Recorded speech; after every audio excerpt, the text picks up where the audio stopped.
Kanaka Durga trade fair Taj Mahal exhibition. ಸತ್ಯ ಅವರ ಆಯೋಜನೆಯ Kanaka Durga trade fair exhibition ಈಗ ಹೊಸ ರೂಪದಲ್ಲಿ ತಾಜ್ ಮಹಲ್ ಕೆಂಪುಕೋಟೆ ಮಾದರಿಯಲ್ಲಿ ರಾಯಚೂರಿನಲ್ಲಿ ಪ್ರಾರಂಭವಾಗಿದೆ. ಕುಟುಂಬದ ಮನೋರಂಜನೆಗೆ ಇದು ಪರಿಪೂರ್ಣ ಸ್ಥಳ. Giant wheel, Columbus, break dance, ಮಕ್ಕಳ bike ride, dragon train, water boat, ಮಕ್ಕಳಿಗೆ ಖುಷಿಯ ವಾತಾವರಣ. ರಾಯಚೂರಿನಲ್ಲಿ ಅತಿ ಶೀಘ್ರದಲ್ಲೇ ಆನ್ಲೈನ್ ಕ್ಯಾಬ್ ಸೇವೆ ಪ್ರಾರಂಭ.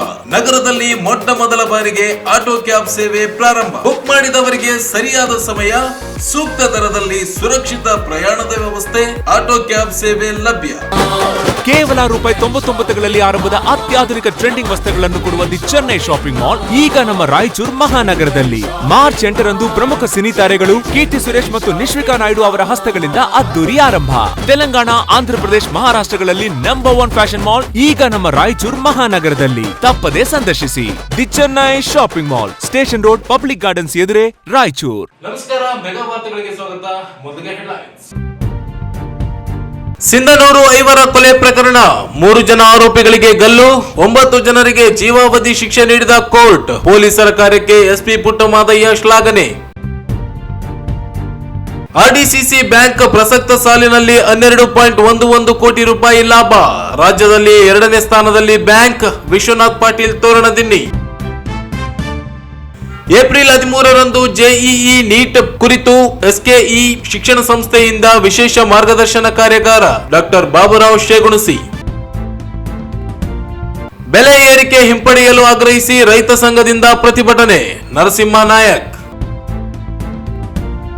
ಏಪ್ರಿಲ್ 10ರಿಂದ ರಂಗಭೂಮಿ ಕುರಿತು ಮಕ್ಕಳಿಗೆ ಬೇಸಿಗೆ ಶಿಬಿರ. ಲಕ್ಷ್ಮಣ್ ಮಂಡಲಗೇರ.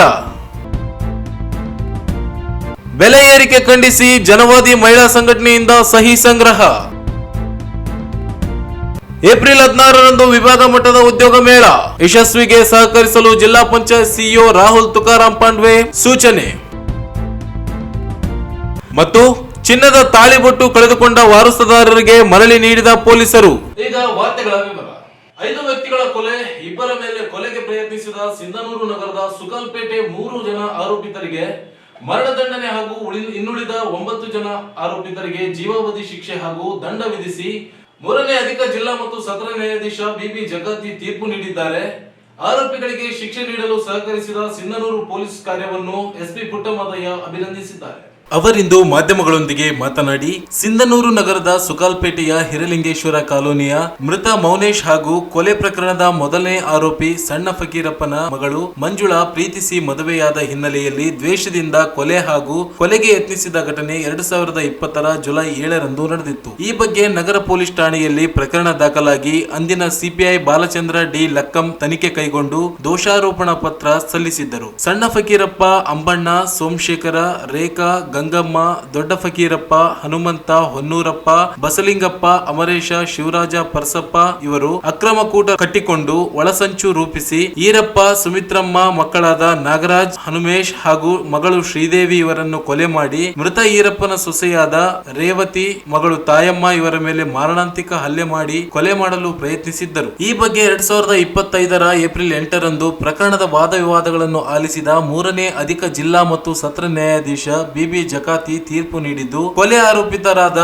ಸಣ್ಣ ಫಕೀರಪ್ಪ, ಅಂಬಣ್ಣ, ಸೋಮಶೇಖರ್ ಅವರಿಗೆ ಗಲ್ಲು ಶಿಕ್ಷೆ ಹಾಗೂ ತಲಾ 47,000 ದಂಡ ಹಾಗೂ ಉಳಿದ 9 ಜನ ಆರೋಪಿತರಿಗೆ ಜೀವಾವಧಿ ಕಾರಾಗೃಹ ಹಾಗೂ ತಲಾ 97,500 ರೂಪಾಯಿಗಳ ದಂಡ ವಿಧಿಸಿದ್ದಾರೆ ಎಂದು ತಿಳಿಸಿದರು. ಪ್ರಕರಣದ ತನಿಖಾ ತಂಡದಲ್ಲಿ ಎಚ್ಸಿ ಶಿವಲಿಂಗಪ್ಪ, ಪಿಸಿ ಬಿ ಅಶೋಕ್ಚಾರಿ, ಸಿಬ್ಬಂದಿ ಲಾಲ್ ಅಹಮದ್ ಮುಲ್ಲಾ, ಜಿ ಪ್ರಕಾಶ್, ದುರ್ಗಪ್ಪ ಡಿ, ಕೆಂಚಮ್ಮ ಹಾಗೂ ಬೂದಪ್ಪ ಇದ್ದು ಇವರ ಕಾರ್ಯಕ್ಕೆ ಮೆಚ್ಚುಗೆ ವ್ಯಕ್ತಪಡಿಸಿದರು. ಮಾರ್ಚ್ 7ರಂದು ನಗರದ ಸಿಇಎನ್ ಪೊಲೀಸ್ ಠಾಣೆಯಲ್ಲಿ ಬ್ಯಾಂಕ್ ಆಫ್ ಮಹಾರಾಷ್ಟ್ರದಿಂದ ಪ್ರಕರಣ ದಾಖಲಾಗಿದ್ದು 10.92 ಕೋಟಿ ಮೌಲ್ಯದ ಚಿನ್ನಾಭರಣ ಮತ್ತು ನಗದು ಕಾಣೆಯಾಗಿದೆ ಎಂದು ದೂರು ಬಂದಿದೆ. ಪ್ರಕರಣವನ್ನು ದಾಖಲಿಸಿಕೊಂಡ ಪೊಲೀಸರು ತನಿಖೆ ಕೈಗೊಂಡಾಗ ಅದರಲ್ಲಿ ಅದೇ ಬ್ಯಾಂಕಿನ ಶಾಖಾ ವ್ಯವಸ್ಥಾಪಕ ಕೆ ನರೇಂದ್ರ ರೆಡ್ಡಿ ಹಾಗೂ ಈ ಹಿಂದೆ ಕೆನರಾ ಬ್ಯಾಂಕ್ ಮಾಜಿ ನೌಕರರಾದ ಅರುಣಾ ಎಂಬುವವರು ಮುಖ್ಯ ಆರೋಪಿಗಳೆಂದು ಕಂಡು ಬಂದಿದ್ದು, ಇಬ್ಬರು ಸೇರಿಕೊಂಡು 30ಕ್ಕೂ ಹೆಚ್ಚು ಗ್ರಾಹಕರ ಹೆಸರಿನಲ್ಲಿ ಖಾತೆಗಳನ್ನು ತೆರೆದು ನಕಲಿ ಬಂಗಾರ ಸಾಲ ಸೇರಿದಂತೆ ಒಟ್ಟು 10.97 ಕೋಟಿಯಷ್ಟು ಅಕ್ರಮ ಸಾಲವನ್ನು ಮಂಜೂರು ಮಾಡಿಕೊಂಡು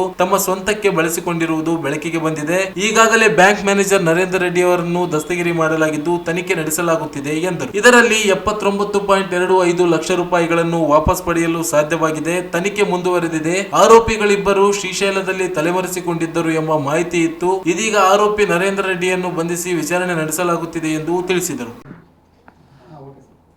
ಇಂದು ಸಿನ್ನೂರು ನ್ಯಾಯಾಲಯ ADJ3 ಒಂದು ಐತಿಹಾಸಿಕ ತೀರ್ಪನ್ನು ಪ್ರಕಟ ಮಾಡಿದೆ. ಈ ಹಿಂದೆ 11/7/2020ರಲ್ಲಿ ಸಿನ್ನೂರು ನಗರ ಪೊಲೀಸ್ ಠಾಣೆಯಲ್ಲಿ ವರದಿಯಾಗಿದ್ದಂತಹ ಒಂದು ಪ್ರಕರಣ ಸಂಬಂಧಪಟ್ಟಂಥ ತೀರ್ಪು ಇದಾಗಿದೆ. ಒಂದು ಮಂಜುಳಾ ಮತ್ತು ಮೌನೇಶ್ ಇಬ್ಬರು ಪರಸ್ಪರ ಪ್ರೀತಿಸಿ ಮದುವೆಯಾಗಿದ್ದ ಸಂಬಂಧ. ತಂದೆಯವರು ಸಣ್ಣ ಫಕೀರಪ್ಪ ಅಂತೇಳಿ ಇವರು ಅವರಿಬ್ಬರನ್ನ ಅಂದರೆ ಮಗಳನ್ನ ಮತ್ತು ಅಳಿಯನ್ನ ಹುಡುಕಾಡೋ ಸಂದರ್ಭದಲ್ಲಿ ಅವರು ಸಿಕ್ಕದಿದ್ದಾಗ ಅವರ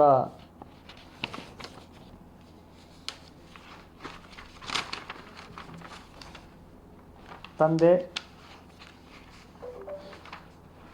ತಾಯಿ ಮತ್ತು ಅವರಿಬ್ಬರು ಮಕ್ಕಳುಗಳು ನಾಗರಾಜ್ ಮತ್ತು ಹನುಮೇಶ್ ಅಂತ,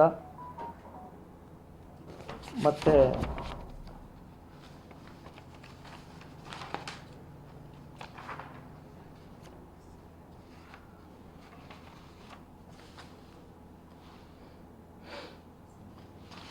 ಅವರ ತಂಗಿ ಇನ್ನೊಬ್ಬರು, ಇವರು 5 ಜನನ ಭಯಾನಕ ರೀತಿಯಲ್ಲಿ ಸಿನ್ನೂರು ಸುಕಾಲ್ಪೇಟೆ ಹಿರೇಲಿಂಗೇಶ್ವರ ಕಾಲೋನಿ ಹತ್ರ ಮರ್ಡರ್ ಮಾಡಿದ ಸಂಬಂಧ ಸಿನ್ನೂರು ನಗರ ಠಾಣೆಯಲ್ಲಿ ಮೊಕದ್ದಮೆ ಸಂಖ್ಯೆ 59/2020 ಇದರಲ್ಲಿ murder with writing case register ಆಗಿರುತ್ತೆ. ಈ ಸಂಬಂಧ ಅಂದಿನ ತನಿಖಾಧಿಕಾರಿ ಶ್ರೀ ಬಾಲಚಂದ್ರ ರಕ್ಕಮ್ ಅಂತೇಳಿ ಮತ್ತು ಅವರ ತನಿಖಾ ತಂಡ ಈ ಒಂದು ಪ್ರಕರಣನ ಭಾಳ ಅಚ್ಚುಕಟ್ಟಾಗಿ ತನಿಖೆ ಮಾಡಿ ನ್ಯಾಯಾಲಯಕ್ಕೆ ದೋಷಾರೋಪಣಾ ಪತ್ರವನ್ನು ಸಲ್ಲಿಕೆ ಮಾಡಿರುತ್ತೆ. ಇದು ವಿಚಾರಣೆ ಆಗಿ ರಾಯಚೂರು ಮತ್ತು ಕೊಪ್ಪಳ ಜಿಲ್ಲಾ ಕೇಂದ್ರ ಸಹಕಾರಿ ಬ್ಯಾಂಕ್ ಪ್ರಸಕ್ತ ಸಾಲಿನಲ್ಲಿ 12.11 ಕೋಟಿ ಲಾಭ ಗಳಿಸುವ ಮೂಲಕ ರೈತರಿಗೆ ಸದಸ್ಯರಿಗೆ ಸಾಲ ಸೌಲಭ್ಯವನ್ನು ಒದಗಿಸುವಲ್ಲಿ ಉತ್ತಮ ಸಾಧನೆ ಮಾಡಿದೆ ಎಂದು ಬ್ಯಾಂಕ್ ಅಧ್ಯಕ್ಷ ವಿಶ್ವನಾಥ್ ಪಾಟೀಲ್ ತೋರಣದಿನ್ನಿ ಹೇಳಿದರು. ಅವರಿಂದು ಮಾಧ್ಯಮಗೋಷ್ಠಿ ಉದ್ದೇಶಿಸಿ ಮಾತನಾಡಿ 106 ವರ್ಷಗಳ ಇತಿಹಾಸ ಹೊಂದಿರುವ ಬ್ಯಾಂಕ್ ಕಳೆದ ವರ್ಷಕ್ಕಿಂತ ಹೆಚ್ಚುವರಿ ಸಾಧನೆಯನ್ನು ದಾಖಲಿಸಿದೆ. 2014ರ ಸಾಲಿನಲ್ಲಿ 50.48 ಕೋಟಿ ಷೇರು ಬಂಡವಾಳ, 2025ನೇ ಸಾಲಿನಲ್ಲಿ 51.52 ಕೋಟಿ ಹೆಚ್ಚಿಸಿದೆ. 2024ರಲ್ಲಿ 93.73 ರಷ್ಟಿದ್ದ ನಿಧಿಗಳು 2025ರಲ್ಲಿ 104.49ರಷ್ಟು ಹೆಚ್ಚಳವಾಗಿದೆ. 144.21 ಕೋಟಿ ರೂಪಾಯಿಗಳಿದ್ದ ಸ್ವಂತ ಬಂಡವಾಳ 2025ನೇ ಸಾಲಿನ ಅಂತ್ಯಕ್ಕೆ 156.01 ಕೋಟಿ ಏರಿಸಿದೆ. ಪಡೆದ ಸಾಲದಲ್ಲಿ ಇಳಿಕೆಯಾದರೆ ಠೇವಣಿ ಸಂಗ್ರಹದಲ್ಲಿ ಪ್ರಮಾಣ ಹೆಚ್ಚಿಸಿಕೊಂಡಿದೆ. ಹೊರಬಾಕಿಯಲ್ಲಿ ಇಳಿಕೆಯಾಗಿದೆ. NPA ದಲ್ಲಿಯೂ 10.58 ಕೋಟಿ ಅನುತ್ಪಾದಕ ಅವಕಾಶ ನೀಡಿದೆ. ಸಾಲ ವಸೂಲಾತಿಯಲ್ಲಿ 94.48ರಷ್ಟು ಪ್ರಗತಿ ಸಾಧಿಸಿದೆ. 2024ರಿಂದ ರೈತರ ಮರಣೋತ್ತರ ನಿಧಿ ಯೋಜನೆಯನ್ನು ಜಾರಿಗೊಳಿಸಲಾಗಿದೆ. ಬೆಳೆ ಸಾಲ ಪಡೆದ ರೈತರು ಸಾವಿಗೀಡಾದರೆ ಅವರ ಖಾತೆಯಲ್ಲಿ 50,000 ರೂಪಾಯಿಗಳನ್ನು ಕಡಿತಗೊಳಿಸುವ ಯೋಜನೆಯಡಿ 262 ಜನರು ಲಾಭ ಪಡೆದಿದ್ದಾರೆ ಎಂದು ತಿಳಿಸಿದರು. 2023-24ನೇ ಸಾಲಿನಲ್ಲಿ ಷೇರುದಾರರಿಗೆ 9% ಡಿವಿಡೆಂಡ್ ಹೆಚ್ಚಿಸಲಾಗಿದೆ. ರಾಜ್ಯದಲ್ಲಿಯೇ UPI ಸೇವೆ ಆರಂಭಿಸಿದ 2ನೇ ಬ್ಯಾಂಕ್ ರಾಯಚೂರು ಆಗಿದೆ. 10 ವರ್ಷಗಳ ಮೇಲ್ಪಟ್ಟ ಸ್ಥಗಿತಗೊಂಡಿರುವ 103 ಬ್ಯಾಂಕ್ ಖಾತೆಗಳನ್ನು ಖಾತೆದಾರರನ್ನು ಹುಡುಕಿ ನೀಡಲಾಗುತ್ತಿರುವುದು ಮೆಚ್ಚುಗೆಗೆ ಕಾರಣವಾಗಿದೆ. ಬ್ಯಾಂಕಿನ ನಿರ್ದೇಶಕರುಗಳು ಹಾಗೂ ಸಿಬ್ಬಂದಿಗಳ ಸಹಕಾರದಿಂದ RDCC ಬ್ಯಾಂಕ್ ಪ್ರಗತಿಯ ಪಥದಲ್ಲಿ ಮುನ್ನಡೆದಿದೆ ಎಂದು ತಿಳಿಸಿದರು. ರೈತರ ಹೆಸರಿನಲ್ಲಿ ಸಾಲ ಪಡೆದು ವಂಚಿಸಿರುವ ಪ್ರಕರಣ ತನಿಖೆ ಹಂತದಲ್ಲಿದೆ. ಬ್ಯಾಂಕ್ ಸಿಬ್ಬಂದಿಯೊಬ್ಬರ ಕೃತ್ಯದಿಂದ ಬ್ಯಾಂಕಿಗೆ ಕೆಟ್ಟ ಹೆಸರು ಬರಲು ಕಾರಣವಾಗಿದೆ. RBIನಿಂದ ನೋಟಿಸ್ ಬಂದಿದ್ದು ನಿರ್ದೇಶಕರು ಪಡೆದ ಸಾಲ ಮರುಪಾವತಿ ಮಾಡಲಾಗಿದೆ ಎಂದು ತಿಳಿಸಿದರು.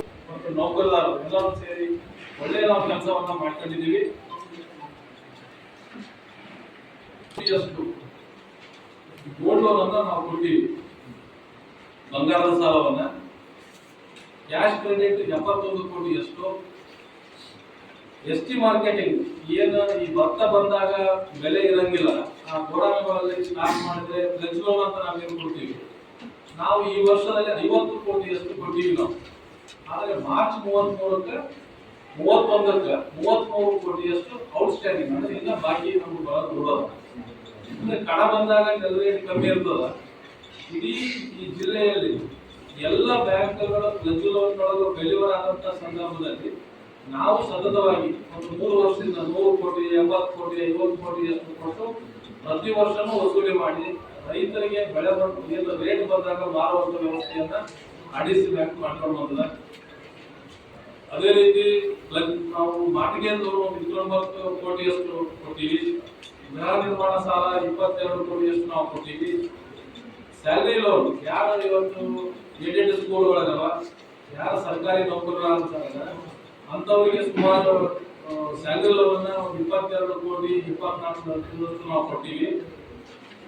ಓವರ್ ಡ್ರಾಫ್ಟ್ ಸಾಲವನ್ನು ಕೊಟ್ಟಿವಿ. 821 ಸ್ವಸಹಾಯ ಸಂಘಗಳಿಗೆ. ಈ ಸಂದರ್ಭದಲ್ಲಿ ಬ್ಯಾಂಕಿನ ನಿರ್ದೇಶಕ ವಿಜಯಕುಮಾರ್ ಪಾಟೀಲ್, ಮುಖ್ಯ ಕಾರ್ಯನಿರ್ವಾಹಕ ಅಧಿಕಾರಿ ಮಲ್ಲಿಕಾರ್ಜುನ್ ಪೂಜಾರ್ ಸೇರಿದಂತೆ ಇನ್ನಿತರರು ಉಪಸ್ಥಿತರಿದ್ದರು. ಇಂಜಿನಿಯರಿಂಗ್ ಮತ್ತು ವೈದ್ಯಕೀಯ ಪ್ರವೇಶ ಪರೀಕ್ಷೆ ಕುರಿತಂತೆ ವಿದ್ಯಾರ್ಥಿಗಳು ಹಾಗೂ ಪಾಲಕರಿಗೆ ಮಾರ್ಗದರ್ಶನ ಕಾರ್ಯಾಗಾರ ಏಪ್ರಿಲ್ 13ರಂದು ನಗರದ ಪಂಡಿತ್ ಸಿದ್ದರಾಮ ಜಂಬಲ್ದಿನ್ನಿ ರಂಗಮಂದಿರದಲ್ಲಿ ಆಯೋಜಿಸಲಾಗಿದೆ ಎಂದು ಎಸ್ಕೆಎಸ್ ಶಿಕ್ಷಣ ಸಂಸ್ಥೆಗಳ ಕಾರ್ಯದರ್ಶಿ ಡಾಕ್ಟರ್ ಬಾಬುರಾವ್ ಶೇಗುಣಸಿ ಹೇಳಿದರು. ಅವರಿಂದು ಮಾಧ್ಯಮಗೋಷ್ಠಿ ಉದ್ದೇಶಿಸಿ ಮಾತನಾಡಿ, ಜೆಇಇ ಮತ್ತು ನೀಟ್ ಪ್ರವೇಶ ಪರೀಕ್ಷೆ ಕುರಿತು ತರಬೇತಿ ನೀಡಲು ರಾಜಸ್ಥಾನದ ಇಸಾಕ್ ಸಂಸ್ಥೆಯ ಪರಿಣಿತ ತಂಡ ಆಗಮಿಸಲಿದೆ. ವಿಶೇಷ ಕಾರ್ಯಾಗಾರಕ್ಕೆ ಇಸಾಕ್ ಸಂಸ್ಥೆಯ ನಿರ್ದೇಶಕ ನೀಲಂ ಶ್ರೀವಾತ್ಸವ್ ಆಗಮಿಸಲಿದ್ದಾರೆ. ಭೌತಶಾಸ್ತ್ರ ವಿಷಯದಲ್ಲಿ ಜೇಮ್ಸ್ ಬಾಂಡ್ ಎಂದೇ ಖ್ಯಾತರಾದ ನೀಲಂ ಶ್ರೀವಾತ್ಸ ನಗರಕ್ಕೆ ಆಗಮಿಸಿ ತರಬೇತಿ ನೀಡುತ್ತಿರುವುದು ವಿಶೇಷವಾಗಿದೆ. ಪಿಯುಸಿಯಲ್ಲಿ ವಿಜ್ಞಾನ ಆಯ್ಕೆ ಮಾಡಿಕೊಳ್ಳುವ ವಿದ್ಯಾರ್ಥಿಗಳು ಹೆಚ್ಚಿನ ಸಂಖ್ಯೆಯಲ್ಲಿ ಭಾಗವಹಿಸಿ ವಿಶೇಷ ಕಾರ್ಯಾಗಾರದ ಸದುಪಯೋಗ ಪಡೆದುಕೊಳ್ಳಬೇಕಾಗಿದೆ. ದೇಶದಲ್ಲಿಯೇ ರಾಜಸ್ಥಾನದ ಕೋಟಾ ಸಂಸ್ಥೆಯಲ್ಲಿ ತರಬೇತಿ ಪಡೆದ ವಿದ್ಯಾರ್ಥಿಗಳು ಐಐಟಿ ಏಮ್ಸ್ ಗಳಿಗೆ ಆಯ್ಕೆಯಾಗಿರುವ ಇತಿಹಾಸವಿದೆ. ಪ್ರಸಿದ್ಧ ಪರಿಣಿತ ತಂಡ ಆಗಮಿಸುತ್ತಿರುವುದನ್ನು ವಿದ್ಯಾರ್ಥಿಗಳು ಕಾರ್ಯಾಗಾರದಲ್ಲಿ ಭಾಗವಹಿಸಿ ಸದ್ಬಳಕೆ ಪಡೆದುಕೊಳ್ಳುವಂತೆ ಮನವಿ ಮಾಡಿದರು. ದಾವಣಗೆರೆ, ಬೆಂಗಳೂರು ಮತ್ತೆ ಮಂಗಳೂರು, ಧಾರವಾಡ ಈ ದೃಷ್ಟಿಯಲ್ಲಿ ನಾವು ಕೇವಲ ರಾಯಚೂರಿನಲ್ಲಿ ಏಮ್ಸ್ ಹೋರಾಟ ಐಐಟಿ ಹೋರಾಟ ಮಾಡೋದು ಒಂದು ಜೊತೆ ಮೂಲ ಸೌಲಭ್ಯ ಇರೋದ್ರಿಂದ ವಿದ್ಯಾರ್ಥಿಗಳನ್ನು ಕೂಡ ಆ ತರಬೇತಿಗೆ ಅಲ್ಲಿ ವಿದ್ಯಾರ್ಥಿಗಳು ಯಾಕೆ ಸೆಲೆಕ್ಟ್ ಆಗ್ತಾರೆ, ಅಲ್ಲಿನೇ ಟ್ರೈನಿಂಗ್ ಯಾಕೆ ಹೋಗ್ತಾರೆ, ಇಲ್ಲಿಯವರಿಗೆ ವಿದ್ಯಾರ್ಥಿಗಳು ಯಾವ ರೀತಿ ಅವಕಾಶ ದೊರೀಬೇಕು, ಇಲ್ಲಿ ಟೀಚರ್ಸ್ಗೆ ಮಾರ್ಗದರ್ಶನ ಸಿಗಬೇಕು, ಪಾಲಕರಿಗೆ ಐಐಟಿ ಅಂದ್ರೇನು, ಜೆಇ ಅಂದ್ರೇನು, KCET ಅಂದ್ರೇನು, ಕಾಮೆಡ್ ಅಂದ್ರೇನು, ಇದರ ಬಗ್ಗೆ ಸಂಪೂರ್ಣ ಮಾಹಿತಿ ದೊರಕಲಿ ಎಂಬ ಉದ್ದೇಶದಿಂದ ನಾನು ಸ್ವತಃ ರಾಜಸ್ಥಾನಕ್ಕೆ ಹೋಗಿ ಕೋಟಾದಲ್ಲಿ ನೀವು ಅಲೆಲ್ ಆಗಿರ್ಬೋದು, ರಿಸೋನೆನ್ಸ್ ಆಗಿರ್ಬೋದು, ವೈಬ್ರೆಂಟ್ ಆಗಿರ್ಬೋದು, ಅದೇ ಥರ ಐಸಾಕ್ ಇನ್ಸ್ಟಿಟ್ಯೂಷನ್ ಇವ್ರನ್ನ ಅಪ್ರೋಚ್ ಮಾಡಿ, ಸರ್ ನಾನು ರಾಯಚೂರಾಗ ಶಿಕ್ಷಣ ಸಂಸ್ಥೆ ನಡೆಸ್ತಾ ಇದ್ದೀನಿ, ನೀವು ರಾಯಚೂರು ಬಗ್ಗೆ ಒಂದು ಒಳ್ಳೆ ಕಾರ್ಯಕ್ರಮ ಮಾಡೋದು, ನಾನೆಲ್ಲ ಸ್ಟೂಡೆಂಟ್ಸ್ ಕೂರಿಸ್ತೀನಿ, ಪಾಲಕರು ಕೂರಿಸ್ತೀನಿ, ವಿದ್ಯಾರ್ಥಿಗಳು ಕೂರಿಸ್ತೀನಿ, ಇದರ ಬಗ್ಗೆ ಸಂಪೂರ್ಣ ಮಾಹಿತಿ ಕೊಡೋದಾಗ ಅವರು ಖುಷಿಯಿಂದ ಒಪ್ಕೊಂಡ್ರು. ನಾವು ಸ್ವಂತ ನಮ್ಮ ಸಂಸ್ಥೆ ಖರ್ಚು ವತಿಯಿಂದ ಅವರನ್ನ ರಾಯಚೂರಿಗೆ ಇನ್ವೈಟ್ ಮಾಡ್ತಾ ಇದ್ದೀವಿ. ಅವರು ಬರ್ತಾ ಇದ್ದವರು ಐಸಾಕ್ ಇನ್ಸ್ಟಿಟ್ಯೂಟ್ ಅಂತ. ಸೊ ಐಸಾಕ್ ಇನ್ಸ್ಟಿಟ್ಯೂಟಿನ ನಿರ್ದೇಶಕರಾಗಿರ್ತಕ್ಕಂಥ NMS ನೀಲಮಣಿ ಶ್ರೀವಾತ್ಸವ್ ಸರ್ ತೆಗೆದುಕೊಂಡು ಕೊಟ್ಟಿದ್ದೀವಿ. ಅವ್ರ ಬಗ್ಗೆ ವ್ಯಕ್ತಿ ಪರಿಚಯ ಇದೆ. ಈ ಸಂದರ್ಭದಲ್ಲಿ ಉಪನ್ಯಾಸಕರುಗಳಾದ ಸ್ವಪ್ನ, ವಿಕ್ರಮ್ ಸಿಂಗ್, ಚಂದ್ರಶೇಖರ್, ಶರಣಪ್ಪ ನಂದಿಹಾಳ್ ಸೇರಿದಂತೆ ಇನ್ನಿತರರು ಉಪಸ್ಥಿತರಿದ್ದರು. ಕೇಂದ್ರ ಮತ್ತು ರಾಜ್ಯ ಸರ್ಕಾರಗಳು ಬೆಲೆ ಏರಿಕೆಯನ್ನು ಅವೈಜ್ಞಾನಿಕವಾಗಿ ಜಾರಿಗೊಳಿಸುತ್ತಿದ್ದು ಕೂಡಲೇ ಹಿಂಪಡೆಯಬೇಕು, ಇಲ್ಲದೆ ಹೋದಲ್ಲಿ ಧರಣಿ ನಡೆಸುವುದಾಗಿ ರೈತ ಸಂಘ ಹಾಗೂ ಹಸಿರು ಸೇನೆ ಜಿಲ್ಲಾಧ್ಯಕ್ಷ ನರಸಿಂಹ ನಾಯಕ್ ಹೇಳಿದರು. ಅವರಿಂದು ಮಾಧ್ಯಮಗೋಷ್ಠಿ ಉದ್ದೇಶಿಸಿ ಮಾತನಾಡಿ, ಯಾವುದೇ ಮುನ್ಸೂಚನೆ ಇಲ್ಲದೆ ವಿದ್ಯುತ್, ಇಂಧನ, ಆರೋಗ್ಯ ಸೇವೆಗಳ ಬೆಲೆ ಏರಿಕೆ ಮಾಡಿದೆ. ಒಂದೇ ವರ್ಷದಲ್ಲಿ 2 ಬಾರಿ ವಿದ್ಯುತ್ ದರ ಏರಿಕೆ ಮಾಡಿದೆ. ಅಲ್ಲದೆ ವಿದ್ಯುತ್ ಉಪಕರಣಗಳ ಮೇಲೆ ಶುಲ್ಕವನ್ನು ಸಹ ಹೆಚ್ಚಿಸಲಾಗಿದೆ. ಡೀಸೆಲ್ ಬೆಲೆ ಏರಿಕೆಯಿಂದ ಕೃಷಿ ಮೇಲೆ ಗಂಭೀರ ಪರಿಣಾಮ ಬೀರುತ್ತಿದ್ದು, ಹತ್ತಿ ಮತ್ತು ಮೆಣಸಿನಕಾಯಿ ಬೆಳೆಯನ್ನು ಸರ್ಕಾರವೇ ಖರೀದಿ ಮಾಡಬೇಕು. ರಾಜಲಬಂಡ ತಿರುವು ಯೋಜನೆ, ವೀರಭದ್ರೇಶ್ವರ ಏತ ನೀರಾವರಿ ಯೋಜನೆ ಮೂಲಕ ಕೆರೆಗಳನ್ನು ಭರ್ತಿ ಮಾಡಬೇಕು. ಕೃಷಿ ಸಹಕಾರ ಸಂಘ ಮೂಲಕ ರಸಗೊಬ್ಬರ ಮಾರಾಟ ಮಾಡಬೇಕು. ನವಲಿ ಸಮಾನಾಂತರ ಜಲಾಶಯ ನಿರ್ಮಾಣ ಸೇರಿ ವಿವಿಧ ಬೇಡಿಕೆಗಳಿಗೆ ಸರ್ಕಾರ ಸ್ಪಂದಿಸಬೇಕು, ಇಲ್ಲದೆ ಹೋದಲ್ಲಿ ಹೋರಾಟ ಹಮ್ಮಿಕೊಳ್ಳಲಾಗುವುದು ಎಂದು ಎಚ್ಚರಿಸಿದರು. ಮುನ್ಸೂಚನೆ ಇಲ್ಲದೆ ವಿದ್ಯುತ್ ಶುಲ್ಕ, ಡೀಸೆಲ್ ಬೆಲೆ ಮತ್ತು ಸೇರಿದಂತೆ ರಸಗೊಬ್ಬರ, ಕೀಟನಾಶಕ ಮತ್ತು ಕೃಷಿ ಪರಿಕರಗಳ ಬೆಲೆ ಏರಿಕೆ ಮಾಡಿರುವುದು ಮತ್ತು ವರ್ಷದಲ್ಲಿ 2ರಿಂದ 3 ಸಲ ಬೆಲೆ ಏರಿಕೆ ಮಾಡಿರುವುದನ್ನು ತೀವ್ರವಾಗಿ ಖಂಡಿಸುತ್ತಿದೆ. ಈಗಲೇ ಬೆಲೆ ಏರಿಕೆ ಮಾಡಿರುವುದನ್ನು ಪುನಃ ಪರಿಶೀಲನೆ ಮಾಡಿ ಬೆಲೆ ಕಡಿಮೆ ಮಾಡಬೇಕೆಂದು ಸಂಘವು ಸರ್ಕಾರಕ್ಕೆ ನ್ಯಾಯಬದ್ಧ ಹಕ್ಕುಗಳಿಗಾಗಿ ಸಂಘವು ಸರ್ಕಾರದ ಗಮನಕ್ಕೆ ತಂದಿರುತ್ತದೆ. ನಮ್ಮ ಈ ಕೆಳಗಿನ ಹಕ್ಕುಗಳನ್ನು ನಿರ್ಲಕ್ಷಿಸಿದಲ್ಲಿ ಧರಣಿ ಸತ್ಯಾಗ್ರಹ ಹಮ್ಮಿಕೊಳ್ಳಲಾಗುವುದು. ಒತ್ತಾಯಗಳು: ವಿದ್ಯುತ್ ಶುಲ್ಕ ಮತ್ತು ವಿದ್ಯುತ್ ಪರಿಕರಗಳ ಬೆಲೆಯಲ್ಲಿ ಭಾರಿ ಏರಿಕೆ ಮಾಡಲಾಗಿದ್ದು ಕಡಿಮೆ ಮಾಡಬೇಕು. ಡೀಸೆಲ್ ಬೆಲೆ ಏರಿಕೆಯನ್ನು ಕಡಿಮೆ ಮಾಡಬೇಕು ಮತ್ತು ರೈತರಿಗೆ ರಿಯಾಯಿತಿ ದರದಲ್ಲಿ ಡೀಸೆಲ್ ಪೂರೈಸಬೇಕು. ನಾಬಾರ್ಡ್ ಮತ್ತು ರಾಷ್ಟ್ರೀಯ ಕೃಷಿ ವಿಕಾಸ ಯೋಜನೆಯಡಿಯಲ್ಲಿ ಹತ್ತಿ ಬೆಳೆಗಾರ ಸಹಕಾರ ಸಂಘಗಳನ್ನು ಮತ್ತು ರಾಷ್ಟ್ರೀಯ ಸಾಂಬಾರ್ ಮಂಡಳಿಯಡಿಯಲ್ಲಿ ಮೆಣಸಿನಕಾಯಿ ಬೆಳೆಗಾರ ಸಹಕಾರ ಸಂಘವನ್ನು ರಚನೆ ಅವುಗಳ ಮೂಲಕ ಹತ್ತಿ ಮತ್ತು ಮೆಣಸಿನಕಾಯಿ ಫಸಲುಗಳ ಖರೀದಿ ಮಾಡಬೇಕು. ನದಿ ಪಾತ್ರದ ಲಾಲ್ಮಂಡ ತಿರುವು ಯೋಜನೆಯಲ್ಲಿ ಶ್ರೀ ವೀರಭದ್ರ ನೀರಾವರಿ ಯೋಜನೆ ಮೂಲಕ ಕೆರೆಗಳನ್ನು ತುಂಬಿಸದೆ 2 ವರ್ಷಗಳಿಂದ ಸರ್ಕಾರ ಸುಳ್ಳು ಹೇಳುತ್ತಿರುವುದನ್ನು ಖಂಡನೀಯ. ಕೃಷಿ ಸಹಕಾರ ಸಂಘಗಳ ಮೂಲಕ ಎಲ್ಲಾ ತರಹದ ಗೊಬ್ಬರಗಳನ್ನು ಮಾರಾಟ ಮಾಡಬೇಕು. ಈ ಸಂದರ್ಭದಲ್ಲಿ ಧರ್ಮರೆಡ್ಡಿ ಈರಣ್ಣ ಸಿದ್ದರಾಂಪುರ್, ಮಲ್ಲನಗೌಡ, ನರಸಿಂಹರೆಡ್ಡಿ ಗಾಜರಾಳ್, ಗೋವಿಂದ ನಾಯಕ್, ಶಿವಪ್ಪ, ಈರಣ್ಣ ಸರ್ಜಾಪುರ್ ಸೇರಿದಂತೆ ಅನೇಕರು ಉಪಸ್ಥಿತರಿದ್ದರು. ಈಗ ಜಾಹೀರಾತುಗಳು. Kanaka Durga trade fair Taj Mahal exhibition. ಸತ್ಯ ಅವರ ಆಯೋಜನೆಯ ಕನಕದುರ್ಗ ಟ್ರೇಡ್ ಫೇರ್ ಎಕ್ಸಿಬಿಷನ್ ಈಗ ಹೊಸ ರೂಪದಲ್ಲಿ ತಾಜ್ ಮಹಲ್ ಕೆಂಪುಕೋಟೆ ಮಾದರಿಯಲ್ಲಿ ರಾಯಚೂರಿನಲ್ಲಿ ಪ್ರಾರಂಭವಾಗಿದೆ. ಕುಟುಂಬದ ಮನೋರಂಜನೆಗೆ ಇದು ಪರಿಪೂರ್ಣ ಸ್ಥಳ.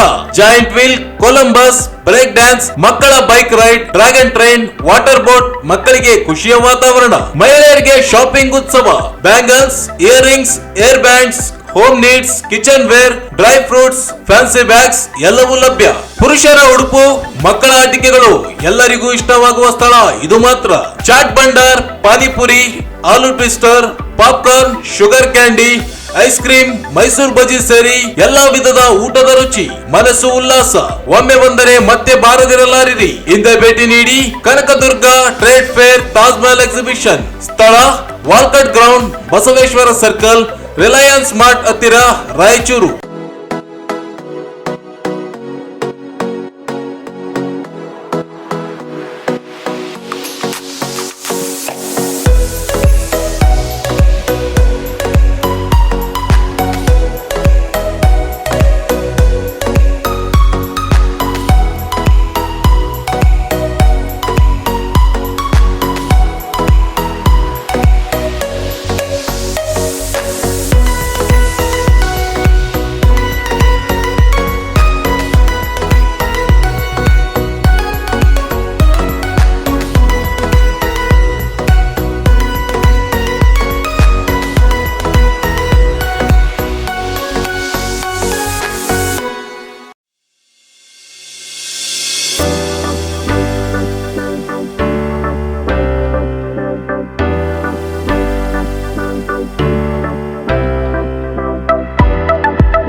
ಅತಿ ಶೀಘ್ರದಲ್ಲೇ ಆನ್ಲೈನ್ ಕ್ಯಾಬ್ ಸೇವೆ ಪ್ರಾರಂಭ. ನಗರದಲ್ಲಿ ಮೊಟ್ಟ ಮೊದಲ ಬಾರಿಗೆ ಆಟೋ ಕ್ಯಾಬ್ ಸೇವೆ ಪ್ರಾರಂಭ. ಬುಕ್ ಮಾಡಿದವರಿಗೆ ಸರಿಯಾದ ಸಮಯ, ಸೂಕ್ತ ದರದಲ್ಲಿ ಸುರಕ್ಷಿತ ಪ್ರಯಾಣದ ವ್ಯವಸ್ಥೆ, ಆಟೋ ಕ್ಯಾಬ್ ಸೇವೆ ಲಭ್ಯ. 369 ಕ್ಯಾಬ್ ಸೇವೆ ಶೀಘ್ರದಲ್ಲೇ ನಿಮ್ಮ ಮನೆ ಬಾಗಿಲಿಗೆ. ಗೂಗಲ್ ಪ್ಲೇ ಸ್ಟೋರ್ ನಿಂದ 369 ಕ್ಯಾಬ್ ಆಪ್ ಅನ್ನು ಈಗಲೇ ಡೌನ್ಲೋಡ್ ಮಾಡಿಕೊಂಡು ಗ್ರಾಹಕರು ಈ ಸೇವೆಯನ್ನು ಸದುಪಯೋಗ ಪಡೆದುಕೊಳ್ಳಿ. ಹಿಂದೆ ಸಂಪರ್ಕಿಸಿ 369 auto cabs, first floor, Anusha complex, Navodaya medical college ಎದುರುಗಡೆ, ಮಂತ್ರಾಲಯ ರಸ್ತೆ, ರಾಯಚೂರು. ಹೆಚ್ಚಿನ ಮಾಹಿತಿಗಾಗಿ ಸಂಪರ್ಕಿಸಿ. ಮೊಬೈಲ್ ಸಂಖ್ಯೆ 988 697 5566.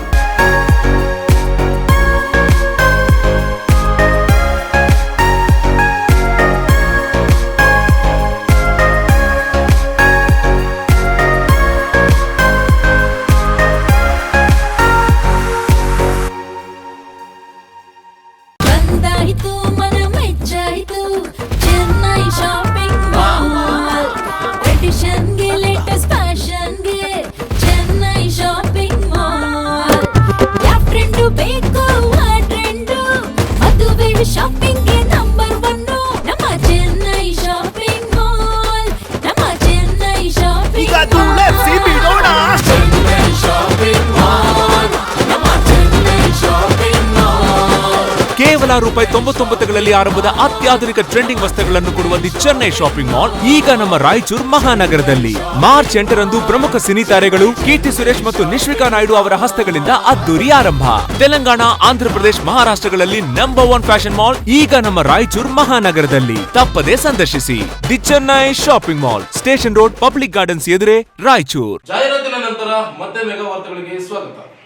ಮಕ್ಕಳಲ್ಲಿ ರಂಗಭೂಮಿ ಆಸಕ್ತಿಯನ್ನು ಮೂಡಿಸಲು ರಂಗಕನಸು ರಂಗಕೇಂದ್ರ ಮಂಡಲಗೇರ ಇವರಿಂದ ಬೇಸಿಗೆ ಶಿಬಿರ ಆಯೋಜಿಸಲಾಗಿದೆ ಎಂದು ಶಿಬಿರ ನಿರ್ದೇಶಕ ಲಕ್ಷ್ಮಣ್ ಮಂಡಲಗೇರ ಹೇಳಿದರು. ಅವರಿಂದು ಮಾಧ್ಯಮಗೋಷ್ಠಿ ಉದ್ದೇಶಿಸಿ ಮಾತನಾಡಿ, ನಗರದ ಸೇವಾ ಪದವಿ ಕಾಲೇಜಿನಲ್ಲಿ ಬೇಸಿಗೆ ಶಿಬಿರ 14 ದಿನಗಳವರೆಗೆ ನಡೆಯಲಿದೆ. ಏಪ್ರಿಲ್ 10ರಿಂದ ಪ್ರಾರಂಭವಾಗಿ ಏಪ್ರಿಲ್ 23ರವರೆಗೆ ನಡೆಯುತ್ತದೆ. 25 ವಿದ್ಯಾರ್ಥಿಗಳು ನೋಂದಣಿಯಾಗಿದ್ದು ಇನ್ನೂ 10 ಜನರಿಗೆ ಅವಕಾಶವಿದೆ ಎಂದು ತಿಳಿಸಿದರು. ಅಭಿನಯ, ಕುಣಿತ, ಕೋಲಾಟ, ಚಿತ್ರಕಲೆ, ಮುಖವಾಡ ಸಿದ್ಧಪಡಿಸುವುದು, ರಂಗಾಟ, ಮೂಕಾಭಿನಯ ಪಾತ್ರ ಸೇರಿದಂತೆ ವಿವಿಧ ಚಟುವಟಿಕೆಗಳ ಕುರಿತು ಉಪನ್ಯಾಸ, ಪಕ್ಷಿಗಳ ಮಾಹಿತಿ ಸೇರಿ ಸೃಜನಾತ್ಮಕ ಕಲೆಗಳ ಬಗ್ಗೆ ತರಬೇತಿ ನೀಡಲಾಗುತ್ತದೆ ಎಂದು ತಿಳಿಸಿದರು. ಬೇರೆ ಬೇರೆ ಕಡೆಯಿಂದ ಪರಿಣಿತರು ಆಗಮಿಸಿ ತರಬೇತಿ ನೀಡಲಿದ್ದಾರೆ. ಕ್ರಾಫ್ಟ್ ತರಬೇತಿ ಕುರಿತು ವೀರೇಶ್ ಬಡಿಗೇರ್, ನಟನೆ ಕುರಿತು ಚಿದಾನಂದ್ ಸೇರಿ ಅನೇಕರು ಭಾಗಿಯಾಗಲಿದ್ದಾರೆ. ತರಬೇತಿ ಪಡೆದ ಮಕ್ಕಳಿಂದ ನಾಟಕ ಪ್ರದರ್ಶನ, ದೇವರಾಜ ನಿರ್ದೇಶನದಲ್ಲಿ ಪ್ರದರ್ಶನ ಮಾಡಲಾಗುತ್ತದೆ.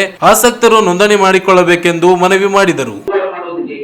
ಮತ್ತು ಚಿತ್ರಕಲೆ ಬಿಡಿಸುವುದು ಹೇಗೆ, ಪೇಂಟಿಂಗ್ ಮಾಡೋದು ಹೇಗೆ, ಮತ್ತೆ ಈ ಪರಿಸರದ ಬಗ್ಗೆ ಉಪನ್ಯಾಸವನ್ನು ಮಾಡ್ಲಿಕ್ಕೆ ಒಬ್ಬರು ತಜ್ಞರು ಬರ್ತಾ ಇದ್ದಾರೆ, ಪಕ್ಷಿಗಳ ಬಗ್ಗೆ ಉಪನ್ಯಾಸ ಮಾಡ್ಲಿಕ್ಕೆ ಒಬ್ಬರು ತಜ್ಞರು ಬರ್ತಾ ಇದ್ದಾರೆ.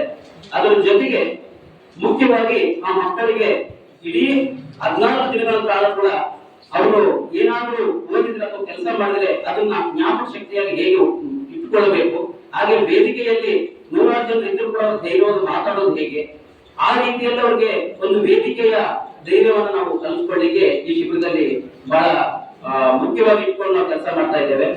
ಅದೇ ರೀತಿಯಲ್ಲಿ ಕೊನೆಯ ದಿನ ಅಂದ್ರೆ ಈ 14 ದಿನಗಳಲ್ಲಿ ಒಂದು ನಾಟಕವನ್ನು ಕೂಡ ಅವರಿಗೆ ತಯಾರಿ ಮಾಡಿ ಒಂದು ನಾಟಕ ತರಬೇತಿಯನ್ನು ನೀಡಿ ಒಂದು 40 ನಿಮಿಷಗಳ ನಾಟಕವನ್ನ ರಂಗಮಂದಿರದಲ್ಲಿ 23ನೇ ತಾರೀಕು ರಂಗಮಂದಿರದಲ್ಲಿ ಕೂಡ ಪ್ರದರ್ಶನ ಆಗ್ತದೆ. ಅದೇ ಮಕ್ಕಳು ಅಭಿನಯಿಸ್ತಾರೆ. ಆ ಮಕ್ಕಳಿಗೆ ಕೂಡ ಕಲಿಸಲಿಕ್ಕೆ ದೇವರಾಜ್ ಅಂತ ಬೆಂಗಳೂರಿಂದ ಒಬ್ಬ ನಿರ್ದೇಶಕರು ಬರ್ತಾ ಇದ್ದಾರೆ. ನಾಟಕವನ್ನು ಕಲಿಸಲಿಕ್ಕೆ ದೇವರಾಜ್ ಅಂತ ನಿರ್ದೇಶಕರು ಬರ್ತಾರೆ. ಈ ಕ್ರಾಫ್ಟ್ ವರ್ಕ್ ಮತ್ತೆ ಪೇಪರ್ ಮಾಸ್ಕ್ ಇದನ್ನೆಲ್ಲ ಮಾಡಲಿಕ್ಕೆ ರಮೇಶ್ ಬಡಿಗೇರ್ ಅಂತ ಹೇಳಿ ಅವರು ಕಿರುತೆರೆಯ ಸಿನಿಮಾ ನಟರು ಮತ್ತು ರಂಗಭೂಮಿ ಕಲಾವಿದರು ಅವರು ಕೂಡ ಬರ್ತಾ ಇದ್ದಾರೆ. ಮತ್ತೆ ಇದರ ಜೊತೆಗೆ ಮಜಾ ಭಾರತ ಮತ್ತು ಇಚ್ಛೆಗಿರಿಗಿರೋ ರಿಯಾಲಿಟಿ ಶೋದಲ್ಲಿ ಆಕ್ಟ್ ಮಾಡಿದಂತ ಚಿದಂಬರಂ ಪೂಜಾರಿ ಅಂತ ನಮ್ಮ ಸೇವಾದವರು ಅವರು ಕೂಡ ಮಕ್ಕಳ ಜೊತೆಗೆ ಬಂದು ಒಂದು ದಿನ ಕಳೆದು ಮಕ್ಕಳ ಜೊತೆಗೆ ಅವರು ಕೆಲವೊಂದು ಆಕ್ಟಿವಿಟೀಸ್ ಅನ್ನ ಮಾಡಿಸ್ತಾ ಇದ್ದಾರೆ. ಇದೇ ರೀತಿ ಹಲವಾರು ಜನ ಬಂದು ಹೋಗ್ತಾ ಇರ್ತಾರೆ. 14 ಜನ ಕೂಡ ಬೇರೆ ಬೇರೆ ರಿಸೋರ್ಸ್ ಪರ್ಸನ್ಗಳು ಬಂದು ಹೋಗ್ತಾರೆ. ಈ ತರದಲ್ಲಿ ಒಂದು ವಿಶೇಷವಾಗಿರುವಂತಹ ಈ ಮಕ್ಕಳ ಶಿಬಿರವನ್ನ ರಾಯಚೂರು ನಗರದಲ್ಲಿ ಮೊಟ್ಟ ಮೊದಲ ಬಾರಿಗೆ ಆಯೋಜನೆ ಮಾಡಿದ್ದೇವೆ. ಈ ಸಂದರ್ಭದಲ್ಲಿ ಸಾಗರ್ ಇಟೇಕಾರ್ ಸೇರಿ ಅನೇಕರು ಉಪಸ್ಥಿತರಿದ್ದರು. ಅಗತ್ಯ ವಸ್ತುಗಳ ಬೆಲೆ ಏರಿಕೆ ಖಂಡಿಸಿ ಅಖಿಲ ಭಾರತ ಜನವಾದಿ ಮಹಿಳಾ ಸಂಘಟನೆ ತಾಲೂಕು ಘಟಕದ ವತಿಯಿಂದ ನಗರದ ತಹಶೀಲ್ ಕಚೇರಿ ಮುಂಭಾಗದಲ್ಲಿ ಸಹಿ ಸಂಗ್ರಹ ಅಭಿಯಾನ ನಡೆಸಲಾಯಿತು. ಹಾಲು, ವಿದ್ಯುತ್, ಮೊಸರು, ಗ್ಯಾಸ್ ಸಿಲಿಂಡರ್ ಸೇರಿದಂತೆ ಅಗತ್ಯ ವಸ್ತುಗಳ ಬೆಲೆ ಏರಿಕೆ ಮಾಡಿದ ಕೇಂದ್ರ ಮತ್ತು ರಾಜ್ಯ ಸರ್ಕಾರದ ವಿರುದ್ಧ ಘೋಷಣೆ ಹಾಕಿ ಆಕ್ರೋಶ ವ್ಯಕ್ತಪಡಿಸಿದರು. ಹಾಲು, ಮೊಸರಿಗೆ ಪ್ರತಿ ಲೀಟರ್ಗೆ 4 ರೂಪಾಯಿ ಹೆಚ್ಚಳ ಮಾಡಿದ್ದು, ವಿದ್ಯುತ್ ದರವು ಸಹ ಪ್ರತಿ ಕಿಲೋವ್ಯಾಟ್ಗೆ 25 ರೂಪಾಯಿ ಹೆಚ್ಚಳ ಮಾಡಿದ್ದನ್ನು ಖಂಡಿಸಿದರು. ದೇಶದಲ್ಲಿ 10% ಜನರು ಸಂಪತ್ತಿನ 80% ಅನುಭವಿಸುತ್ತಿದ್ದು, 90% ಪ್ರಜೆಗಳು 20% ಸಂಪತ್ತಿನಲ್ಲಿ ಹರಿದು ಹಂಚಿ ತಿನ್ನುತ್ತಿದ್ದಾರೆ. ಈಗ 20%ರಲ್ಲಿಯೂ ಮೇಲ್ಪಂಕ್ತಿಯ ಜನರೇ ಹೆಚ್ಚು ಆದಾಯವನ್ನು ಗಿಟ್ಟಿಸಿಕೊಂಡು ಉಳಿದ 19% ಹೊತ್ತಿನ ಊಟಕ್ಕೂ ಪರದಾಡುವ ಸ್ಥಿತಿ ಎದುರಾಗಿದೆ. ಉಳ್ಳವರು ಅದ್ದೂರಿ ಮದುವೆ, ಐಷಾರಾಮಿ ಭೋಗ ಬದುಕಿನಲ್ಲಿ ತೇಲಾಡುತ್ತಿದ್ದಾರೆ. ಇನ್ನೊಂದೆಡೆ ಗ್ರಾಮೀಣ ಕೂಲಿ ಕೃಷಿ ಕಾರ್ಮಿಕರು, ಹಿಂದುಳಿದ ವರ್ಗದ ಜನರು ಸ್ಥಿತಿ ಶೋಚನೀಯವಾಗಿದೆ. ಕೂಡಲೇ ಸರ್ಕಾರ ಹಾಲು, ಮೊಸರು, ವಿದ್ಯುತ್ ಮತ್ತು ಬಸ್ ದರ ಹೆಚ್ಚಳ ಮಾಡಿದ್ದನ್ನು ರದ್ದುಪಡಿಸಬೇಕು. ಆಹಾರ ಧಾನ್ಯಗಳು, ಎಣ್ಣೆ ಬೇಳೆ ಕಾಳುಗಳು ಬೆಲೆ ಕಡಿಮೆ ಮಾಡಬೇಕು ಎಂದು ಆಗ್ರಹಿಸಿದರು.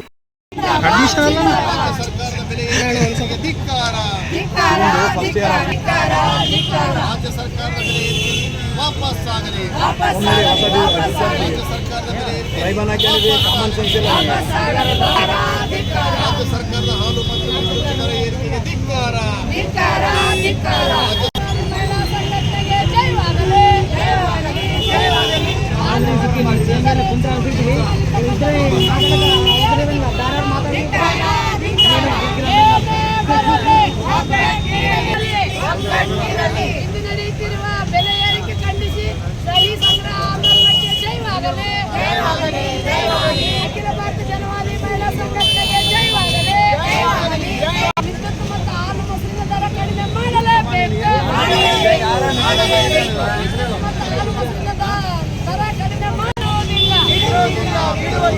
ಏನೇ ಬರಲಿ, ಏನೇ ಬರಲಿ, ಮನೆ ಗ್ರಾಹಕ ವಸ್ತುಗಳ ಅಗತ್ಯ ವಸ್ತುಗಳ ಬೆಲೆ ಏರಿಕೆ ಇಳಿಸಲೇಬೇಕು. ಈ ಸಂದರ್ಭದಲ್ಲಿ ಮುಖಂಡರಾದ ಶ್ಯಾಮಲಾ ಪೂಜಾರ್, ಈರಮ್ಮ ವಕೀಲ್, ವರಲಕ್ಷ್ಮಿ, ಸುಲೋಚನಾ, ಶಕುಂತಲಾ, ನಾಗರತ್ನ, ಡಿಎಸ್ ಶರಣಬಸವ ಸೇರಿದಂತೆ ಅನೇಕರು ಉಪಸ್ಥಿತರಿದ್ದರು. ಕಲಬುರಗಿ ನಗರದ ಕೆಸಿಟಿ ಇಂಜಿನಿಯರಿಂಗ್ ಕಾಲೇಜಿನ ಆವರಣದಲ್ಲಿ ಏಪ್ರಿಲ್ 16ರಂದು ವಿಭಾಗ ಮಟ್ಟದ ಬೃಹತ್ ಉದ್ಯೋಗ ಮೇಳ ಆಯೋಜಿಸಲಾಗಿದ್ದು, ಜಿಲ್ಲೆಯ ನಿರುದ್ಯೋಗ ಯುವಕ ಯುವತಿಯರು ಹೆಚ್ಚಿನ ಸಂಖ್ಯೆಯಲ್ಲಿ ಇದರ ಲಾಭ ಪಡೆಯಬೇಕೆಂದು ಜಿಲ್ಲಾ ಪಂಚಾಯತ್ ಮುಖ್ಯ ಕಾರ್ಯನಿರ್ವಾಹಕ ಅಧಿಕಾರಿ ರಾಹುಲ್ ತುಕಾರಾಂ ಪಾಂಡ್ವೆ ಮನವಿ ಮಾಡಿದರು. ಮಂಗಳವಾರ ನಗರದ ಜಿಲ್ಲಾ ಪಂಚಾಯಿತಿ ಜಲನಿರ್ಮಲಾ ಸಭಾಂಗಣದಲ್ಲಿ ನಡೆದ ಕಲಬುರಗಿ ವಿಭಾಗ ಮಟ್ಟದ ಬೃಹತ್ ಉದ್ಯೋಗ ಮೇಳದ ಪೂರ್ವಭಾವಿ ಸಭೆಯ ಅಧ್ಯಕ್ಷತೆ ವಹಿಸಿ ಮಾತನಾಡಿದರು. ನಿರುದ್ಯೋಗ ನಿವಾರಣೆ ನಿಟ್ಟಿನಲ್ಲಿ ಕೌಶಲ್ಯಾಭಿವೃದ್ಧಿ ಇಲಾಖೆಯು ನಿರಂತರವಾಗಿ ಈ ರೀತಿಯ ಉದ್ಯೋಗ ಮೇಳವನ್ನು ಹಮ್ಮಿಕೊಳ್ಳಲಾಗುತ್ತಿದೆ. ರಾಜ್ಯದ ಬೇರೆ ಬೇರೆ ಭಾಗಗಳಲ್ಲಿ ಉದ್ಯೋಗ ಮೇಳವನ್ನು ಆಯೋಜಿಸಲಾಗಿದೆ. ವೃತ್ತಿಪರ ಕೌಶಲ್ಯ ಹೆಚ್ಚಿಸಲು ನಿರಂತರ ತರಬೇತಿ ಕಾರ್ಯಾಗಾರ ಸಹ ಆಯೋಜಿಸಲಾಗುತ್ತಿದೆ. ಕಲ್ಯಾಣ ಕರ್ನಾಟಕ ಭಾಗದ ಯುವಕರಲ್ಲಿ ಕಾಲೇಜುವಾರು ಕಾರ್ಯಾಗಾರ ಆಯೋಜಿಸಿದ್ದು, ಇದರ ಲಾಭ ನಿರುದ್ಯೋಗಿ ಸಮುದಾಯದ ಅರ್ಹ ಫಲಾನುಭವಿಗಳು ಪಡೆಯಬೇಕು ಎಂದು ಮನವಿ ಮಾಡಿದರು. ಬೆಂಗಳೂರಿನ 125 ಸೇರಿದಂತೆ ಹೈದರಾಬಾದ್, ಮುಂಬೈ ಹಾಗೂ ಸ್ಥಳೀಯ ಸುಮಾರು 216 ಕಂಪನಿಗಳು ಈಗಾಗಲೇ ಮೇಳದಲ್ಲಿ ಭಾಗವಹಿಸಲು ನೋಂದಣಿ ಮಾಡಿಕೊಂಡಿವೆ. ಇದುವರೆಗೆ ಸುಮಾರು 7,000 ಅಭ್ಯರ್ಥಿಗಳು ಸಹ ನೋಂದಣಿ ಮಾಡಿಕೊಂಡಿದ್ದು, ಕಲಬುರಗಿ ವಿಭಾಗ ಮಟ್ಟದ ಉದ್ಯೋಗ ಮೇಳದಲ್ಲಿ ಒಟ್ಟು ಸುಮಾರು 22,000 ಅಭ್ಯರ್ಥಿಗಳು ಭಾಗವಹಿಸುವ ನಿರೀಕ್ಷೆ ಹೊಂದಲಾಗಿದೆ ಎಂದು ಕೌಶಲ್ಯಾಭಿವೃದ್ಧಿ ಅಧಿಕಾರಿಗಳು ಸಭೆಗೆ ಮಾಹಿತಿ ನೀಡಿದರು. ಈ ಸಂದರ್ಭದಲ್ಲಿ ಜಿಲ್ಲಾ ಪಂಚಾಯತ್ ಉಪ ಕಾರ್ಯದರ್ಶಿ ಶಶಿಕಾಂತ್ ಶಿವಪುರೆ, ಜಿಲ್ಲಾ ಪಂಚಾಯತ್ ಮುಖ್ಯ ಯೋಜನಾಧಿಕಾರಿ ಡಾಕ್ಟರ್ ಟಿ ರೋಣಿ, ಜಿಲ್ಲಾ ಪಂಚಾಯತ್ ಯೋಜನಾ ನಿರ್ದೇಶಕ ಶರಣಬಸವ ಕೇಸರಟ್ಟಿ, ಜಿಲ್ಲಾ ಕೌಶಲ್ಯಾಭಿವೃದ್ಧಿ ಅಧಿಕಾರಿ ಜಿಯು ಹುಡೇದ್, ಕೌಶಲ್ಯಾಭಿವೃದ್ಧಿ ಇಲಾಖೆಯ ಸಹಾಯಕ ನಿರ್ದೇಶಕ ರಾಜಶೇಖರ್ ಪಾಟೀಲ್, ಕೃಷಿ ಇಲಾಖೆಯ ಜಂಟಿ ನಿರ್ದೇಶಕ Jayaprakash, lead bank manager T Tirumala, ಸರ್ಕಾರಿ ಕೈಗಾರಿಕಾ ತರಬೇತಿ ಸಂಸ್ಥೆಯ ತರಬೇತಿ ಅಧಿಕಾರಿ ಅನಿಲ್ ಕುಮಾರ್ ಜಿಂದೆ, ಸದಾಶಿವಪ್ಪ ಸೇರಿದಂತೆ ಅನೇಕರು ಉಪಸ್ಥಿತರಿದ್ದರು. ನಗರದ ಸರಾಫ್ ಬಜಾರ್ನಲ್ಲಿ ವ್ಯಕ್ತಿಯೊಬ್ಬರು ಚಿನ್ನವನ್ನ ಕಳೆದುಕೊಂಡು ಸದರ್ ಬಜಾರ್ ಪೊಲೀಸ್ ಠಾಣೆಯಿಂದ ತನಿಖೆ ನಡೆಸಿ ಬಂಗಾರವನ್ನು ಹುಡುಕಿ ವಾರಸುದಾರರಿಗೆ ವಾಪಸ್ ನೀಡಲಾಗಿದೆ. ನಗರದ ಬಂಗಾರ್ ಬಜಾರ್ನ ಗೋಲ್ಡ್ ಮರ್ಚೆಂಟ್ ಅಸೋಸಿಯೇಷನ್ ಕಚೇರಿ ಮುಂದೆ ಚಿನ್ನದ ಅಂಗಡಿಯೊಂದರಲ್ಲಿ ಕೆಲಸ ಮಾಡುತ್ತಿದ್ದ ಸಹದೇವಪ್ಪ ಅವರು 2.5 ತೊಲೆ ಚಿನ್ನದ 6 ಜೋಡಿ ತಾಳಿಬೊಟ್ಟುಗಳನ್ನು ಕಳೆದುಕೊಂಡಿದ್ದರು. ಕಳೆದುಕೊಂಡಿರುವ ಬಗ್ಗೆ ಸದರ್ ಬಜಾರ್ ಪೊಲೀಸ್ ಠಾಣೆಯಲ್ಲಿ ದೂರು ನೀಡಿದ್ದು, ತನಿಖೆ ಕೈಗೊಂಡ ಪೊಲೀಸರು ಸಿಸಿಟಿವಿ ದೃಶ್ಯಾವಳಿಗಳ ಆಧಾರದ ಮೇಲೆ ಶ್ರೀಕಾಂತ್ ಎಂಬುವರಿಗೆ ಸಿಕ್ಕಿದ್ದ ಚಿನ್ನದ ತಾಳಿಬೊಟ್ಟುಗಳನ್ನು ವಾಪಸ್ ಪಡೆದು ಸಹದೇವಪ್ಪಗೆ ಇಂದು ನಗರದ ಎಸ್ಪಿ ಕಚೇರಿಯಲ್ಲಿ ಎಸ್ಪಿ ಪುಟ್ಟಮಾದಯ್ಯ ಅವರಿಂದ ವಿತರಿಸಿದರು. ಮಾರ್ಚ್ 5ನೇ ತಾರೀಕಲ್ಲಿ ಬಂಗಾರ್ ಬಜಾರಲ್ಲಿ ಸಹದೇವಪ್ಪನವರು ಈ ಚಿನ್ನದ ಅಂಗಡಿಯಲ್ಲಿ ಕೆಲಸ ಮಾಡ್ತಾ ಇರ್ತಾರೆ. ಆ ಚಿನ್ನದ ತಾಳಿಗಳು ಹೆಚ್ಚು ಕಡಿಮೆ 6 ಜೊತೆ ತಾಳಿಗಳು 2.5 ತೊಲ ಬಂಗಾರನ ದಾರಿನಲ್ಲಿ ಅಕಸ್ಮಾತ್ ಮೈ ಮರೆತೋ ಅಥವಾ ವಯೋ ಸಹಜ ಇದರಿಂದನೋ ಕಳ್ಕೊಂಡಿರ್ತಾರೆ. ಕಳ್ಕೊಂಡಾದ್ಮೇಲೆ ಬಂದು ದೂರು ಕೊಡ್ತಾರೆ. ದೂರು ಕೊಟ್ಟಾದಮೇಲೆ ನಾವು ಅವ್ರು ಎಲ್ಲಿ ಕಳ್ಕೊಂಡಿದ್ರು ಅನ್ನೋ ಸ್ಥಳನ ಆಧರಿಸಿ ನಾವು ಪರಿಶೀಲನೆ ಮಾಡಿದಾಗ ಆ ಬಂಗಾರ ಬಜಾರಲ್ಲಿ ಹೋದ ವರ್ಷ ನಮ್ಮ ಸದರ್ ಬಜಾರ್ ಇನ್ಸ್ಪೆಕ್ಟರ್ ಉಮೇಶ್ ಕಾಂಬ್ಳೆ ಅವರ ಪ್ರಯತ್ನದಿಂದ ಅಲ್ಲಿ CC ಕ್ಯಾಮ್ರಾ ಎಲ್ಲ ಅಳವಡಿಸ್ಕೊಂಡಿರ್ತಾರೆ. ಆ CC ಕ್ಯಾಮ್ರಾ ಪರಿಶೀಲನೆ ಮಾಡಿದಾಗ ಒಬ್ಬ ವ್ಯಕ್ತಿ ಅದನ್ನು ಎತ್ಕೊಂಡಿರೋದು ಗೊತ್ತಾಗುತ್ತೆ. ಮತ್ತು ಪ್ರಶ್ನೆ ಮಾಡಿದಾಗ ಅವರೇನು ವಾಲಂಟಿಯರ್ ಆಗಿ ತಂದು ಯಥಾವತ್ತಾಗಿ ಏನು ಚಿನ್ನ ಇತ್ತು ಅದು ಅಷ್ಟು ಎಲ್ಲೂ ಸಣ್ಣ ಪುಟ್ಟ ವ್ಯತ್ಯಾಸನೂ ಆಗದೆ ನಮ್ಗೆ ವಾಪಸ್ ಮಾಡಿದ್ದಾರೆ. ಅದನ್ನೇ ಕೂಡ ಈಗ ನಾವು ಅವ್ರನ್ನ ವಾಪಸ್ ಮಾಡಿದ್ದೀವಿ. ಈ ಸಂಬಂಧ ನಮ್ಮ ಸದರ್ ಬಜಾರ್ ಇನ್ಸ್ಪೆಕ್ಟರ್ ಉಮೇಶ್ ಮತ್ತು ಶ್ರೀನಿವಾಸ್ ASI, ಬಸವರಾಜ ಮತ್ತು ರವಿಕುಮಾರ್ ಮತ್ತು ಶಿವಾನಂದ್ ಅಂತ ಪೊಲೀಸ್ ಕಾನ್ಸ್ಟೇಬಲ್ಸ್ ಇವ್ರನ್ನ ಅಭಿನಂದಿಸ್ತೇನೆ. ಮತ್ತು ಈ ಶ್ರೀಕಾಂತ್ ಅಂತವರು ಈ ಥರ ಅಟ್ಲೀಸ್ಟ್ ನಮ್ಗೆ ಸುಳ್ಳು ಹೇಳ್ಬೋದಾಗಿತ್ತು ಅಥವಾ ಅದನ್ನು ಬೇರೆ ಥರ ಮಾಡ್ಬೋದಾಗಿತ್ತು. ಅದನ್ನು ಕೂಡ ಮಾಡದೆ ಯಥಾವತ್ತಾಗಿ ಚಿನ್ನ ಹ್ಯಾಂಡ್ ಓವರ್ ಮಾಡಿದ್ದಾರೆ. ಅವರು ಕೂಡ ಧನ್ಯವಾದಗಳು ಹೇಳ್ತಾ ತನಿಖೆಯಲ್ಲಿ ಸದರ್ ಬಜಾರ್ ಠಾಣೆಯ CPI ಉಮೇಶ್ ಕಾಂಬ್ಳೆ, ಸಿಬ್ಬಂದಿಗಳಾದ ಶ್ರೀನಿವಾಸ್, ರವಿಕುಮಾರ್, ಬಸವರಾಜ್, ಶಿವಾನಂದ್ ಸೇರಿ ಇತರೆ ಪೊಲೀಸ್ ಸಿಬ್ಬಂದಿ ಇದ್ದರು. ಕೊನೆಯಲ್ಲಿ ಮತ್ತೊಮ್ಮೆ ಹೆಡ್ಲೈನ್ಸ್. ಸಿಂಧನೂರು ಐವರ ಕೊಲೆ ಪ್ರಕರಣ, 3 ಜನ ಆರೋಪಿಗಳಿಗೆ ಗಲ್ಲು, 9 ಜನರಿಗೆ ಜೀವಾವಧಿ ಶಿಕ್ಷೆ ನೀಡಿದ ಕೋರ್ಟ್. ಪೊಲೀಸರ ಕಾರ್ಯಕ್ಕೆ SP ಪುಟ್ಟಮಾದಯ್ಯ ಶ್ಲಾಘನೆ. RDCC ಬ್ಯಾಂಕ್ ಪ್ರಸಕ್ತ ಸಾಲಿನಲ್ಲಿ 12.11 ಕೋಟಿ ರೂಪಾಯಿ ಲಾಭ. ರಾಜ್ಯದಲ್ಲಿ 2ನೇ ಸ್ಥಾನದಲ್ಲಿ ಬ್ಯಾಂಕ್. ವಿಶ್ವನಾಥ್ ಪಾಟೀಲ್ ತೋರಣದಿನ್ನಿ. ಏಪ್ರಿಲ್ 13ರಂದು JEE ನೀಟ್ ಕುರಿತು SKE ಶಿಕ್ಷಣ ಸಂಸ್ಥೆಯಿಂದ ವಿಶೇಷ ಮಾರ್ಗದರ್ಶನ ಕಾರ್ಯಾಗಾರ. ಡಾಕ್ಟರ್ ಬಾಬುರಾವ್ ಶೇಗುಣಸಿ. ಬೆಲೆ ಏರಿಕೆ ಹಿಂಪಡೆಯಲು ಆಗ್ರಹಿಸಿ ರೈತ ಸಂಘದಿಂದ ಪ್ರತಿಭಟನೆ. ನರಸಿಂಹ ನಾಯಕ್. ಏಪ್ರಿಲ್ 10ರಿಂದ ರಂಗಭೂಮಿ ಕುರಿತು ಮಕ್ಕಳಿಗೆ ಬೇಸಿಗೆ ಶಿಬಿರ. ಲಕ್ಷ್ಮಣ್ ಮಂಡಲಗೇರ. ಬೆಲೆ ಏರಿಕೆ ಖಂಡಿಸಿ ಜನವಾದಿ ಮಹಿಳಾ ಸಂಘಟನೆಯಿಂದ ಸಹಿ ಸಂಗ್ರಹ. ಏಪ್ರಿಲ್ 16ರಂದು ವಿಭಾಗ ಮಟ್ಟದ ಉದ್ಯೋಗ ಮೇಳ. ಯಶಸ್ವಿಗೆ ಸಹಕರಿಸಲು ಜಿಲ್ಲಾ ಪಂಚಾಯತ್ CEO ರಾಹುಲ್ ತುಕಾರಾಂ ಪಾಂಡ್ವೆ ಸೂಚನೆ. ಮತ್ತು ಚಿನ್ನದ ತಾಳಿಬೊಟ್ಟು ಕಳೆದುಕೊಂಡ ವಾರಸುದಾರರಿಗೆ ಮರಳಿ ನೀಡಿದ ಪೊಲೀಸರು.